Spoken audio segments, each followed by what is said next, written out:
Hello, my friends. Welcome back to the cottage kitchen at the Elliott Homestead. We are in the height of summer here, and we're also getting ready to leave on our last family vacation before the next season, which means that we really need to account for all these gorgeous tomatoes that are finally coming out of the garden.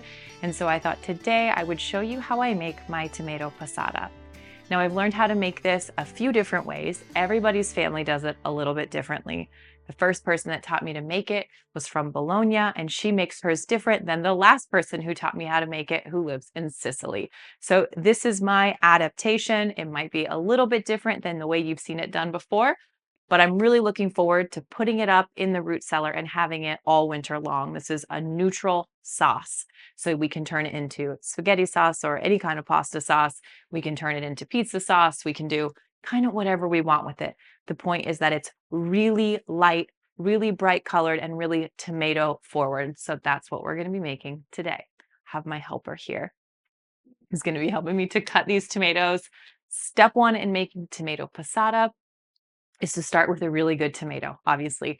So we grew San Marzano style tomatoes primarily, mixed with, where are they? A few Roma tomatoes, so you can see the difference.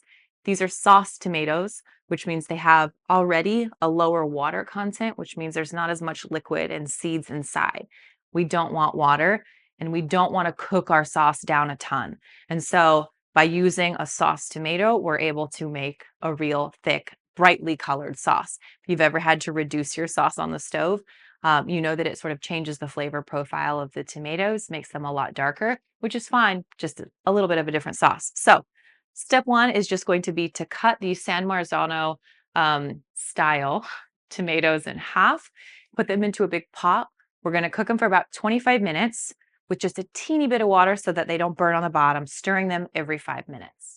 While we're cutting tomatoes, I would like to thank Kamikoto for sponsoring today's video. These are the knives that you're going to see us using to cut all these tomatoes because these are the knives that we stock our kitchen with. Kamikoto is offering Elliott Homestead viewers an extra $50 off with any purchase using the discount code Elliott50. Visit kamikoto.com/Elliott Homestead to find the knives that will bring pleasure to your kitchen.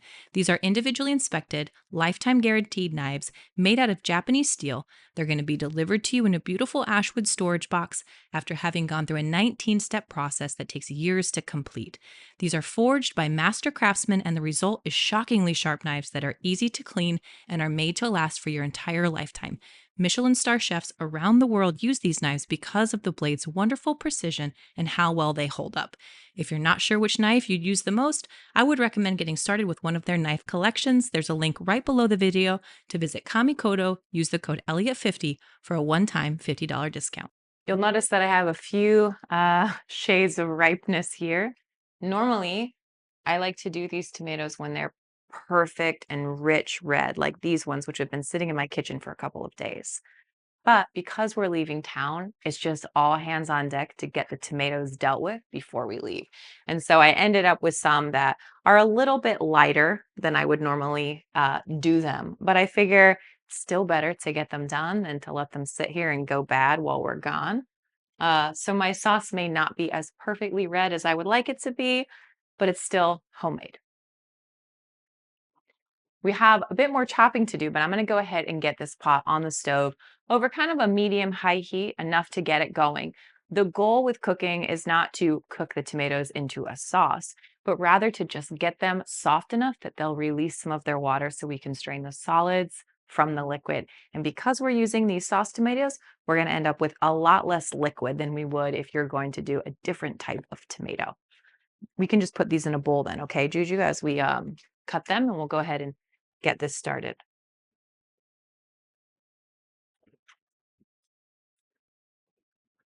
I'm just going to add a little bit of water, just maybe half a cup or so that they don't stick to the bottom until they start releasing that water. We don't want to burn anything.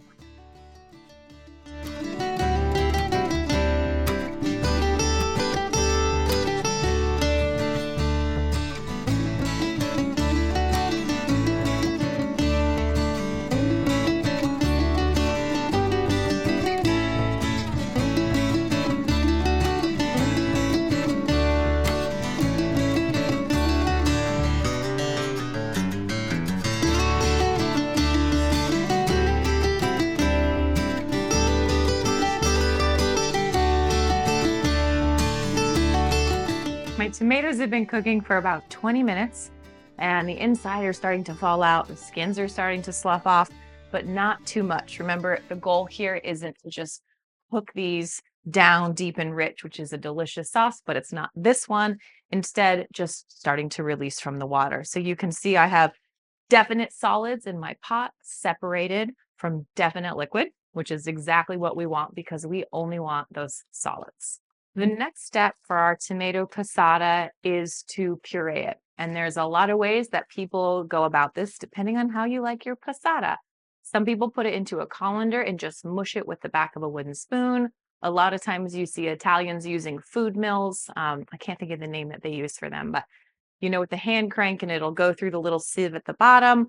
I use this really old school saucer. This is from my hardware store. I've had it for ages. I think it costs $20.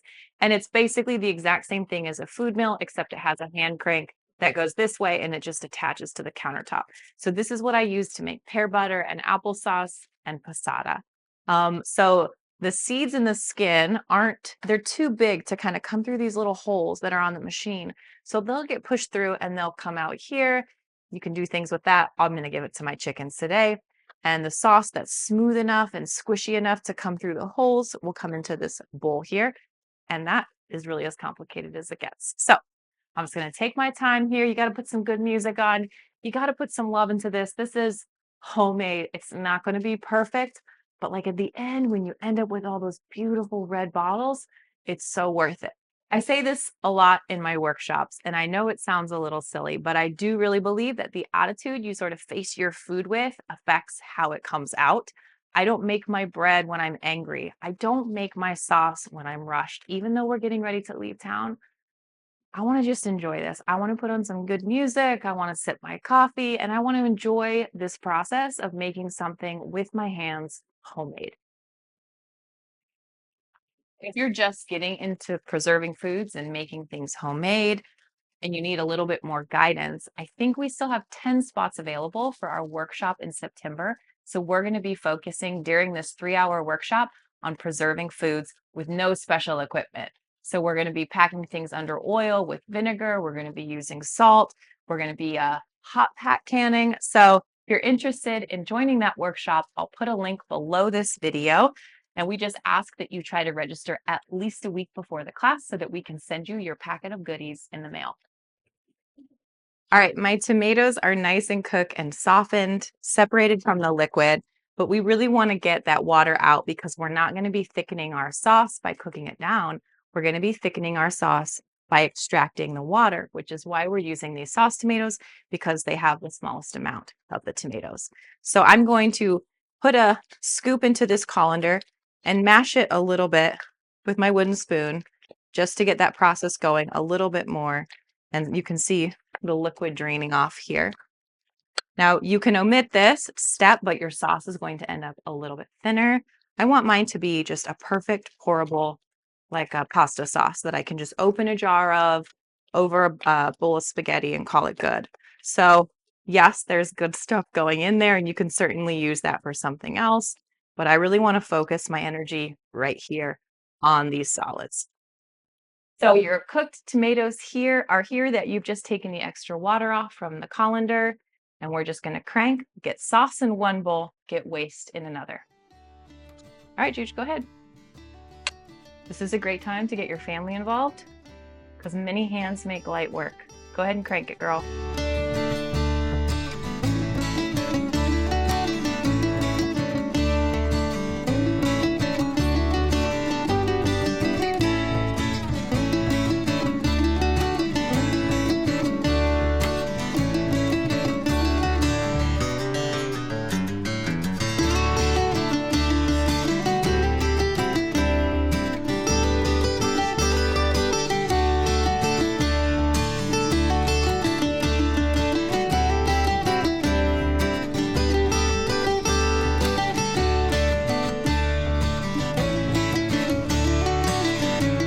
All right, it takes a little bit of elbow grease, makes a little bit of a mess, but in the end, we ended up with about 8 quarts of homegrown tomato passata, which means a lot to me. It makes me really proud of what we were able to accomplish in the garden this year.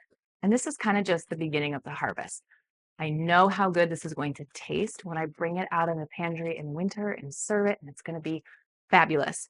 But until then, we need to water can it so that it will stay stable at room temperature until those winter months. So you'll see people do passata differently. Sometimes people will put cloves of garlic in their jars, little slivers of onions. Sometimes people add sugar or oregano stems or peppercorns or basil leaves. I'm going to keep mine just tomatoes and salt.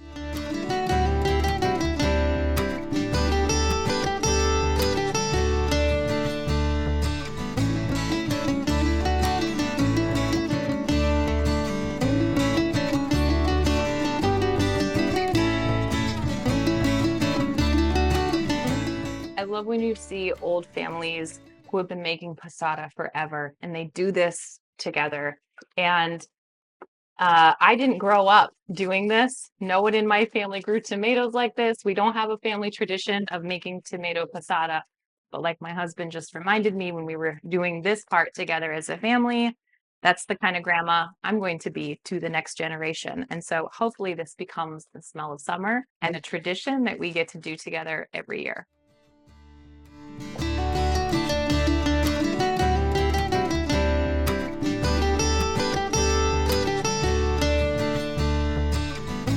I think it's important to remember with preserving too, that you often see these like huge preserving marathons on social media, and that's fun and that can be fine. But that gets a little overwhelming to me, especially when we're getting ready to go back to school and there's a lot of work to be done outside. So instead, I've been trying to take it little by little in the kitchen this summer instead. So this is actually a big batch for me because we are leaving town, but I will go to this much trouble even just for a few jars at a time.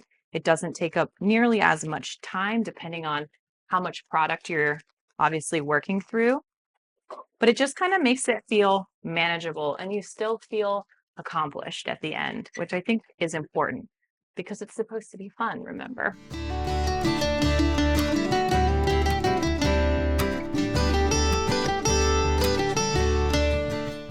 After so many years of learning how to do things, because we really didn't know how to do any of this when we started our gardens and started our farm, still amazes me that something so beautiful can be like grown and made by our hands. I don't know, it still kind of surprises me. Now, I've seen some people put oil on top of their passata as an additional way to kind of protect the tomatoes, but that's not the way that I was taught how to do it. So I've just never been in the habit of doing it. Plus, I'm a little low on olive oil right now, but still might be delicious. All right, now the tomato sauce is going to be canned for 20 minutes in a water canner. So actually, before I do that, I'm using my big old pot because I ended up with a few extra jars and I don't want them to sit directly on the bottom of the canner. I'm not going to use special equipment for this. This is just a tea towel. It's already messy. And that's just going to sit at the bottom of my pan so that my jars don't sit directly on the bottom. And I'll space them out. There's no water in here yet. You know, we can tend to get so tight about certain food processing rules. But when you see the way that people have been making tomato passata for generations, it's always adapted. They use what jars they have, with what lids they have, with what pot they have. A lot of times this part is done over a fire outside. So I try to remind myself to not take it too seriously. All right, all the jars are in there. I'm going to add cold water until it's about an inch above the top of the jars, and then bring the jars to a boil. Bring the water to a boil while they're completely submerged in there.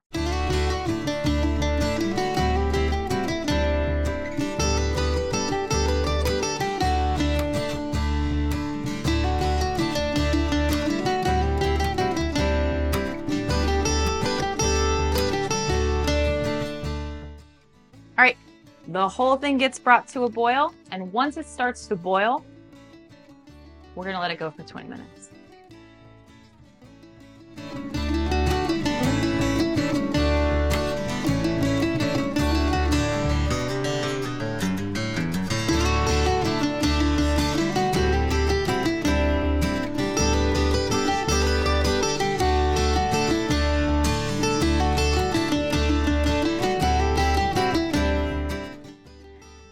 everything sealed up beautifully. I let the cans sit in the pot of water overnight for no reason other than I forgot they were there.